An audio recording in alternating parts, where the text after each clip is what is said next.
La primera, òbviament, és evitar el tabac. El tabac continua sent una causa molt important de càncer, de molts tipus de càncer, no solament del càncer de pulmó i de cap i coll, sinó que hi ha altres tumors que realment tenen una implicació al consum de tabac i això ho hauríem d'evitar.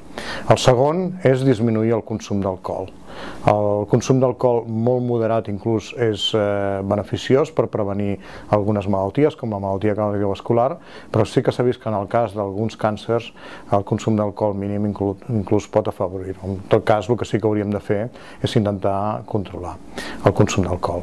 En tercer lloc, la dieta. La dieta és fonamental, ja sabem que hem de menjar una dieta rica en vegetals, rica en fibra, pobra en grasses. Això vol dir intentar disminuir el consum de carn vermella a 1 o 2 vegades per setmana, intentar disminuir el consum de carn processada i la que sí que podem menjar és tot tipus de carn blanca i tot tipus de peix.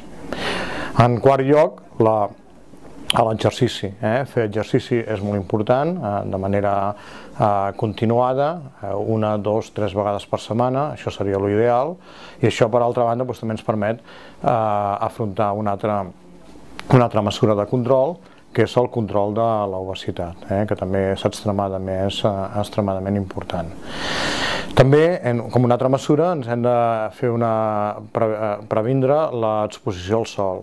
És molt important, avui en dia, a més, que l'exposició solar és molt més àmplia del que era abans, protegint-se la pell. I això és important fer-ho des dels nadons. Els nens s'han de protegir, els adults s'han de protegir per evitar tenir exposició excessiva als rajos solars i generar diversos tipus de càncer de pell.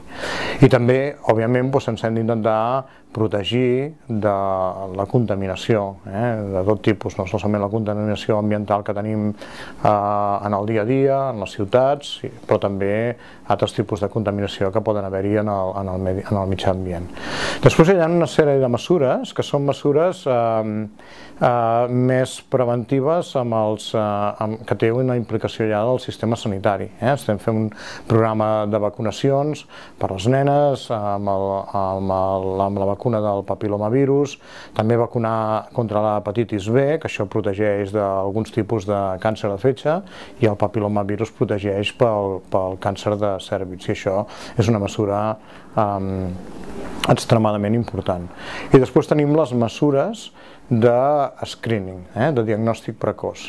I de fet aquí, des de fa temps ja s'està recomanant que totes les dones de més de 25 anys tinguin un control ginecològic.